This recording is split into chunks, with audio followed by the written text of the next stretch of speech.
Engage, enlighten, encourage, and especially just be yourself. Social media is a community effort. Everyone is an asset. Susan Cooper, social media expert. Hello, my name is Ashtyn, and it is an honor to stand before you today. In our time together, I would like to discuss the impacts that social media has on politics today. According to Global Digital Insights, at the beginning of January 2022, an average of 80.9% of the American population was active on some form of social media. In addition, of that 80.9%, on average, Americans spend an average of 2 hours and 14 minutes per day on any given social media platform. These platforms cover a wide range of apps that can be found in local app stores. From Facebook, Instagram, Twitter, even TikTok, the presence of politicians weighs heavily. In our time together, I plan to delve into this political influence. Politicians use social media to their advantage by sharing their political views, discussing and communicating with both their supporters as well as their adversaries. They also use these platforms to reach new groups of people. As students, young citizens, and new voters, it is of vital importance that we are familiar with the way the political system in our country works. Social media plays a huge role in our lives as well as the political system, making it extremely important for us to understand how they complement one another. To begin, let's take a look at the candidates from Georgia's midterm election. November 8th, 2022 marked one of the biggest Senate races in the Peach State. Incumbent Democrat Raphael Warnock faced off against Republican Herschel Walker. Both candidates used social media as an abundant asset to their campaign. Considering that the candidates only faced off in one in-person debate for the duration of their campaign, the grounds for campaigning was used mostly on social media platforms, thus making this one of the most vital assets to their campaign. Whether it be passive-aggressive posts to the adversary or direct jabs at opponents, they used the media as their playing field.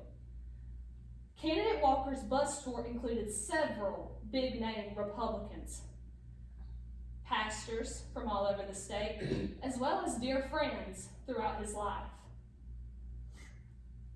Not only were these people present with him in person, they were also present through the live stream media Walker's campaign posted at every stop on the bus tour. These live streams allowed people who could not attend, whether it be due to the time of day, whether they lived in different places across the state, or they simply couldn't make it because of other reasons. These live streams allowed them direct access to his speeches at all times. This allowed those people to see the live energy accompanied with every stop on the tour. People were able to comment on these videos, engage by liking or giving a thumbs down to the videos. They were even able to share for more people to see, reaching a vast majority of people who were not followers of the Walker campaign. The media allowed both incumbent Senator Warnock and his opponent direct access to people on all forms of social media, as well as the audience they were trying to win over. The power of social media extends far beyond the Peach State, though. From former President Trump, current President Joe Biden, First Lady Jill Biden, Texas Senator Cruz, or Speaker of the House Nancy Pelosi, as well as all other politicians across the nation, are active on social media. From the blue check mark beside their name on Instagram, you know they have an abundant amount of followers. They all use their individual platforms to raise awareness by informing people of upcoming public speaking appearances, or to proclaim the newest legislation they were able to take part of. Some even choose to share their personal lives outside of the political field. For example, Senator Ted Cruz post on Instagram the picture of him and his oldest daughter, Catherine, at the Astros World Series Game 6, in which the Astros won the World Series title. First Lady Jill Biden posts on her social media page, her Instagram page, how much it meant to be a part of the USS Delaware family. Senator candidate Herschel Walker posts a picture of his bus with his face on it, as well as a location of when he would be in Canton, along with Senator Ted Cruz. Less than 30 years ago, a politician's best hope of reaching a vast audience was by the direct media of news outlets. Even then, it was nearly impossible for a direct conveying of a candidate's message through these media outlets. Most media outlets are biased to one party or another, making it extremely difficult for candidates to reach a vast amount of people.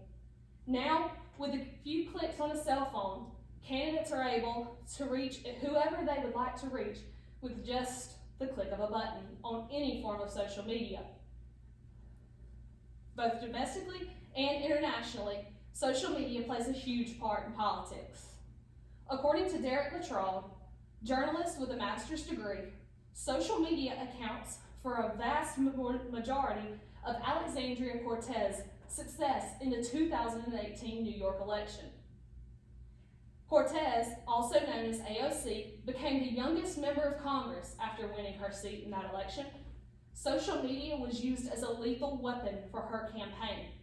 Considering her age and her new relationship with politics, it would have been extremely hard to pay for television advertisements, to make time to attend radio shows, or to even fund a bus with her face on the side of it as senatorial candidate Walker has.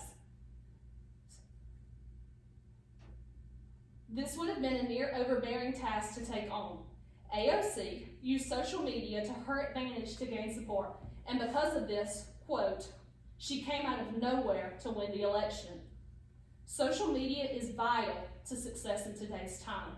AOC is a prime example of the power that lies in the internet. In conclusion, I want to jump back to the quote I mentioned at the start of our time together. Susan Cooper was quoted using the phrase, "Everyone is an asset." This quote could not be more relevant to the topic we have discussed today. Not only is social media an asset, the people who are on social media are an asset. The internet on its own is completely powerless. It is the people who partake in the activities of the internet that give it its power. Think about the 80.9% of Americans who viewed an internet outlet today. What all did they see in the time they spent on the internet? Politicians know that social media is their direct outlet to voters. They know how to use it to their advantage. As young people, the media is a huge part of our lives. Most of us spend hours a day on the media. It is important to realize the tools this luxury presents to us. We can look back and forth between Republican and Democratic parties. We can analyze their lifestyles. We can go back and watch their public speeches, and we can see directly into their lives. The media is not only an asset to politicians and their campaigns, it is an asset to the voter.